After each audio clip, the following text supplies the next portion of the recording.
कहानियों की क्यारी में प्रस्तुत है मुंशी प्रेमचंद द्वारा लिखित कहानी बाबा जी का भोग। रामधन अहीर के द्वार पर एक साधु आकर बोला, बच्चा तेरा कल्याण हो, कुछ साधु पर श्रद्धा कर। रामधन ने जाकर स्त्री से कहा, साधु द्वार पर आए हैं, उन्हें कुछ दे दो। स्त्री बर्तन मांज रही थी और इस घोर चिंता में मग्न थी कि आज भोजन क्या बनेगा। घर में अनाज का एक दाना भी न था। चैत का महीना था, किंतु यहाँ दोपहर को ही अंधकार छा गया। उपज सारी की सारी खलिहान से उठ गई। आधी महाजन ने ले ली, आधी जमींदार के प्यादों ने वसूल की। भूसा बेचा तो व्यापारी से गला छूटा। बस थोड़ी सी गांठ अपने हिस्से में आई। उसी को पीट पीट कर एक मन भर दाना निकला था। किसी तरह चैत का महीना पार हुआ। अब आगे क्या होगा? क्या बैल खाएंगे, क्या घर के प्राणी खाएंगे, ये ईश्वर ही जाने। पर द्वार पर साधु आ गया है, उसे निराश कैसे लौटाएं? अपने दिल में क्या कहेगा? स्त्री ने कहा, क्या दे दूं, कुछ तो रहा नहीं। रामधन, जा देख तो मटके में कुछ आटा वाटा मिल जाए तो ले आ। स्त्री ने कहा, मटके झाड़ पोंछ कर तो कल ही चूल्हा जला था, क्या उसमें बरकत होगी? रामधन, तो मुझसे यह न कहा जाएगा कि बाबा घर में कुछ नहीं है, किसी और के यहाँ मांग लो।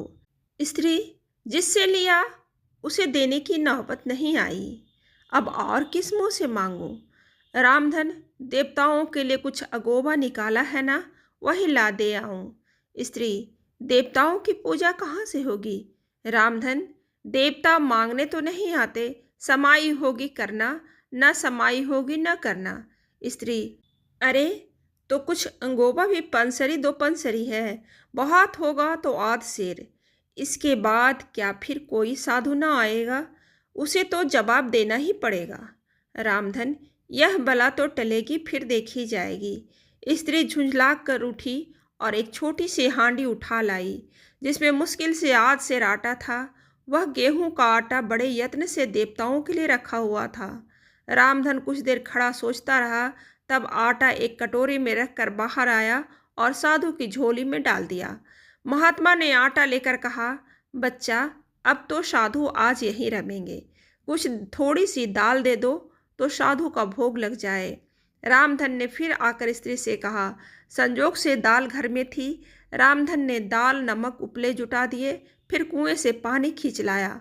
साधु ने बड़ी विधि से बाटियां बनाई, दाल पकाई और आलू झोली में से निकालकर भुर्ता बनाया। जब सब सामग्री तैयार हो गई तो रामधन से बोला, बच्चा, भगवान के भोग के लिए कौड़ी भर घी चाहिए। रसोई पवित्र न होगी तो भोग कैसे लगेगा? रामधन, बाबा जी, घी तो घर में न होगा। साधु, बच्चा, भगवान का दिया तेरे पास बहुत है, ऐसी बात न कह। रामधन, महाराज, मेरे गाय भैंस तो कुछ है नहीं, जाकर मालकिन से कहो तो। रामधन ने स्त्री से जाकर कहा, घी मांगते हैं, मांगने को भीख, पर घी बिना कोर नहीं धसता। स्त्री, तो इसी दाल में से थोड़ी सी बनिए के यहाँ ले जाकर घी ला दो। जब शब्द किया है तो इतने से के लिए नाराज क्यों करते हो? घी आ गया। साधु जी ने ठाकुर जी की पिंडी निकाली, घंटी बजाई और भोग लगाने बैठा। खूब तनकर खाया, फिर पेट पर हाथ फेरते हुए द्वार पर लेट गए। थाली बटली और कलछूली रामधन के घर मांजने के लिए उठा ले गया। उस दिन रामधन के घर चूल्हा नहीं जला, खाली दाल पकाकर ही पी ली थी।